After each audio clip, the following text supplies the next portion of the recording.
escapes unscathed from death and violence. Marshals Season 2, Episode 1 arrives on October 4th, and the single most important fact about this show, the one that explains why it can do things no other Yellowstone series can, is one that most of its audience does not know. Marshals is the first Yellowstone spin-off that Taylor Sheridan did not create.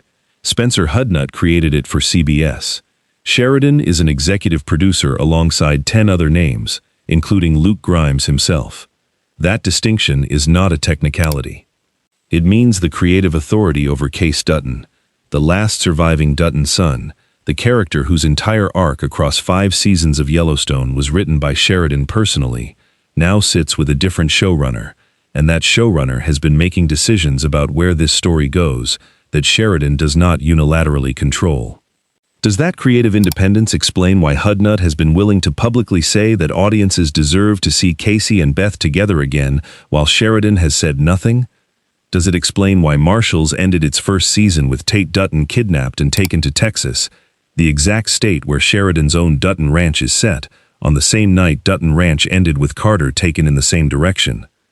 What does Episode 1 do with a 12-year-old boy who shot a man dead in the Season 1 finale while his father lay bleeding on the ground beside him, and is the show's foundation, a widower who joined the U.S. Marshals after his wife died of cancer, the reason Season 2 hits differently than any other procedural on television? What does the mystery man in the suit want badly enough to walk into a federal officer's home and wait for him?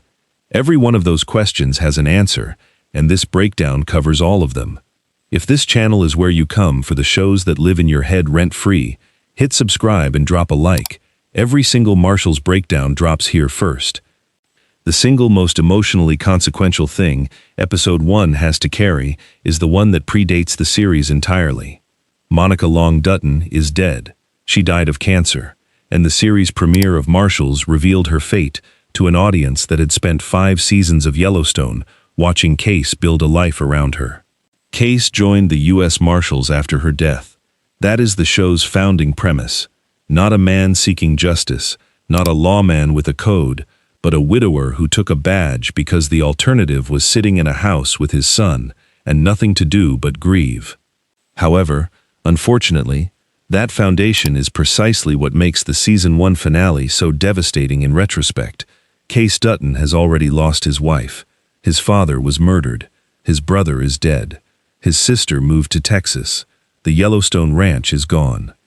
Tate is the only person left, and the Season 1 finale ended with Tate having shot a man to save his father's life and then being placed on a private jet by Dolly Weaver and flown to Texas while Kayce was down and bleeding from a bullet of his own. The evidence from how thoroughly the show has stripped Kayce of everything else tells the audience that Season 2 is not a story about a marshal solving a case. It is a story about a man who has one person left and cannot reach him. The most likely explanation for how Episode 1 handles the Tate situation connects directly to something that separates Marshals from every other Yellowstone property: Spencer Hudnut's background.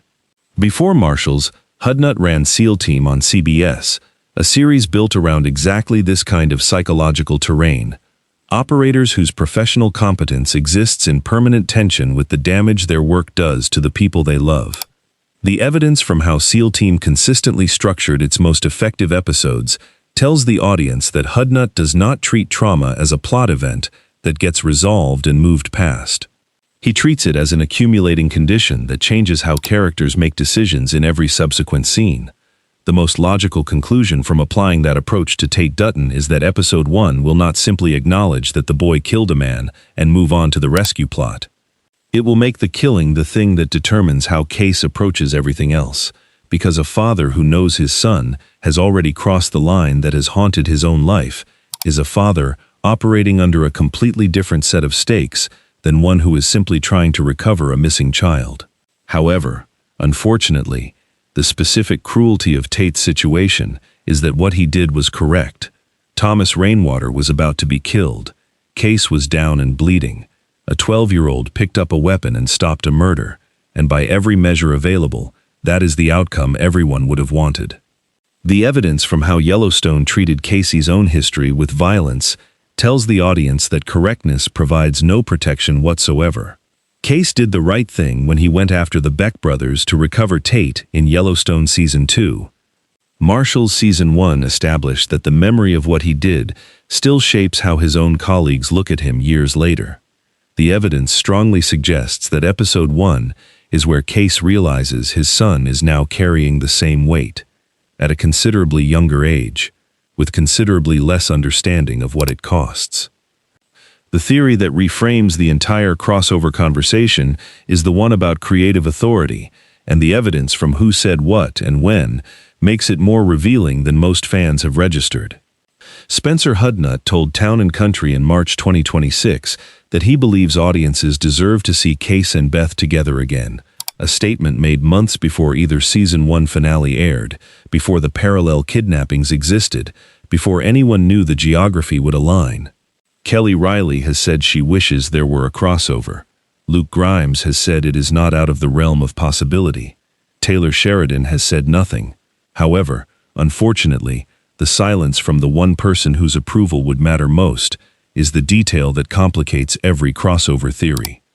Sheridan created Dutton Ranch. He did not create Marshals. Any crossover requires the character owner's cooperation on both sides, and the evidence from the specific pattern of who has spoken publicly suggests that the Marshals side is enthusiastic and the Dutton Ranch side has not committed. The evidence strongly suggests that Episode 1 will build toward Texas without confirming what Kayce finds when he gets there, and that the crossover question is being negotiated in rooms the audience does not have access to. What makes the creative authority situation genuinely unusual is Luke Grimes' own position within it. Grimes is not simply the star of Marshals. He is a credited executive producer alongside Sheridan, Hudnut, David Glasser, John Linson, Art Linson, and 5 other names. That credit means Grimes has a seat at the table where decisions about Kayce Dutton's future are made. The same character he originated under Sheridan's authorship in Yellowstone and has now carried into a series Sheridan does not run. The evidence from how rarely an actor holds producer authority over a character across 2 different creative regimes tells the audience that Grimes is the connective tissue between the 2 shows in a way no executive or contract can replicate. The most logical conclusion is that if the crossover happens, it happens because the person who plays Kayce Dutton wanted it enough to advocate for it from inside both rooms. But the theory that determines how Episode 1 actually opens is the one about the mystery man in the suit, and the evidence from the Season 2 teaser makes his presence the most operationally alarming detail in the footage. He is inside East Camp. He is seated. He has armed men behind him. He tells Kayce he has heard stories about the Duttons, and Kayce answers that the fact he is doing this means he has not heard them all. The most logical conclusion from a man who enters a U.S. Marshal's home uninvited with backup and waits for him to return is that this is not a threat delivered by a local criminal. It is a demonstration of reach. The evidence from what the Season 1 finale established about Tom Weaver, a former stockbroker who orchestrated assassination attempts on Thomas Rainwater, coordinated militia violence, and maintained a mining syndicate that required political and legal cover, tells the audience that Weaver was never operating alone. The man in the suit is what stands above him, and the evidence from his willingness to appear personally rather than send operatives strongly suggests that whatever the syndicate wants from Kayce Dutton, they have concluded it requires a face-to-face conversation rather than a message. However, unfortunately, the more disturbing reading of that decision is the one that accounts for timing. The man in the suit did not arrive at East Camp after Kayce came home from the Rainwater shooting. He was already there, seated, waiting. Which means he came to the property while Kayce was somewhere else, while the assassination attempt was unfolding, while Tate was making the choice no 12-year-old should have to make, while Kayce was taking a bullet. The evidence from that timing tells the audience that the syndicate had eyes on the Rainwater situation in real time and moved against East Camp the moment they knew Kayce was occupied. That is not opportunism. That is coordination, and coordination at that level requires either an operative embedded in Kayce's professional world or surveillance capability that has been running long enough to predict his movements.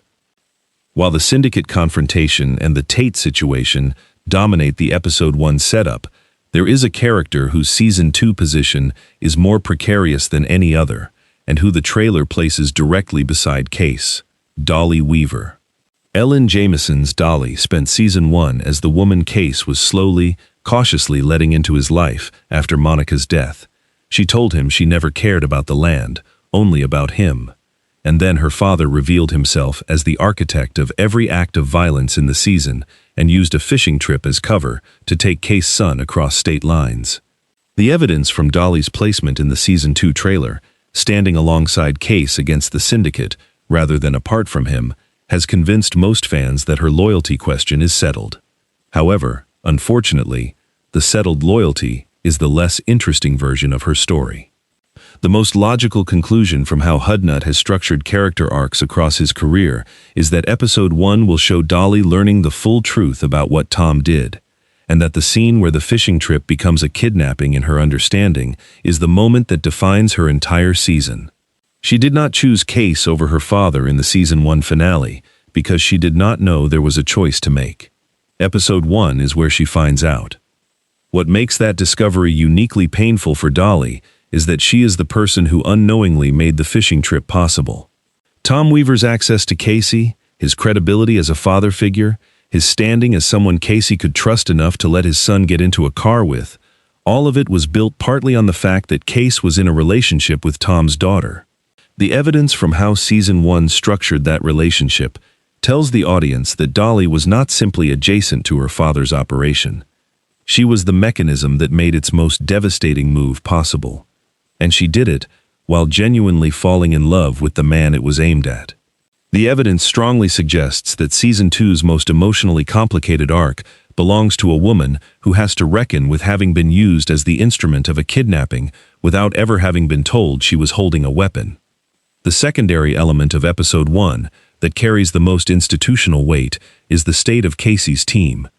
Cal and Belle were ambushed in the season 1 finale, and both actors are confirmed returning, but Logan Marshall Green's specific language about being in episode 1 while declining to speak for episode 2 has been the most quoted non-confirmation in the franchise since it was said. Miles Kittle was reinstated to desk duty after a rogue mission that nearly ended his career. Andrea Cruz appears in the season 2 trailer in full uniform, despite the season 1 finale pointing her toward a position in Washington. Thomas Rainwater survived an assassination attempt only because a 12-year-old shot the man trying to kill him. The evidence from the condition of every single person in Kayce's professional orbit tells the audience that episode 1 opens with a task force that is structurally compromised. One member possibly dying, one on desk duty, one who was supposed to be gone, and a leader who is himself recovering from a gunshot wound and about to walk into a war in another state. The evidence strongly suggests that the expanded 18 to 20 episode order exists precisely because season 2 has to rebuild that team while simultaneously running the Texas storyline. What makes the team's condition genuinely load-bearing rather than simply dramatic is the operational reality of what Kayce is about to attempt. A marshal pursuing a kidnapped child across state lines needs jurisdiction, resources, and colleagues willing to bend procedure, and Kayce has damaged access to all three. Cal was the team's most experienced operator and is now in a hospital with a bullet wound layered on top of a cancer diagnosis. Belle was in the same ambush. Miles Kittle, the one member who has demonstrated a willingness to operate outside the rules when the situation demands it, is on desk duty, specifically because he did exactly that. Andrea Cruz is back, but has just walked away from a career advancement that took her a season to earn, which means her professional position is now as precarious as everyone else's. The evidence from how thoroughly season 1's finale dismantled the task force tells the audience that episode 1 opens with Kayce Dutton having the least institutional support he has had since the show began, at the exact moment he needs the most. The most logical conclusion from that alignment is that season 2's first act is about Kayce deciding whether to work within a system that cannot currently help him or to do what Duttons have always done when the system fails: handle it himself, accept the cost, and let the badge become whatever it becomes afterward.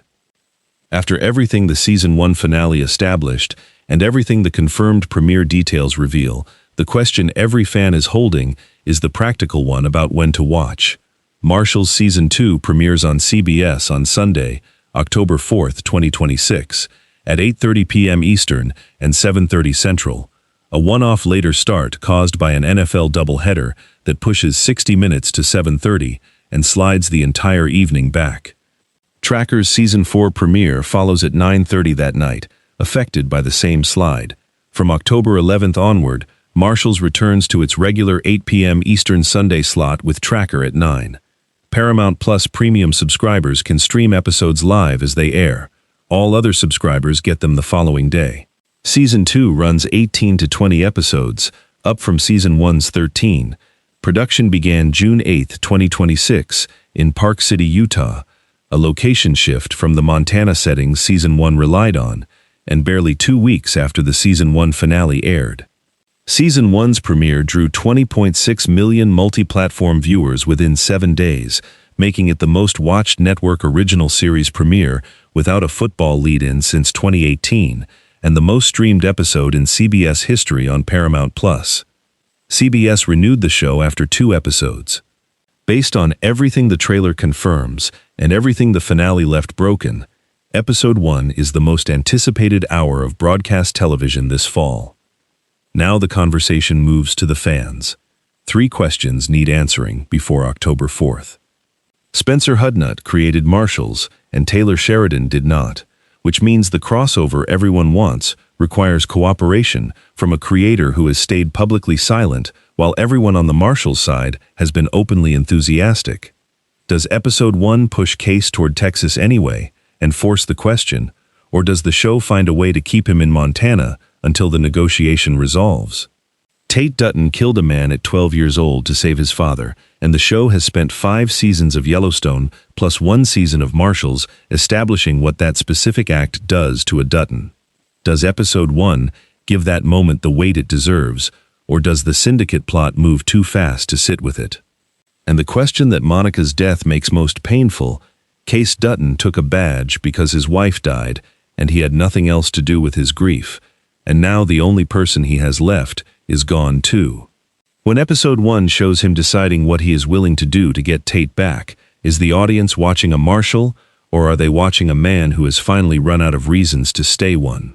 The video on screen covers everything else fans need to know before Marshals Season 2 finally arrives on October 4th.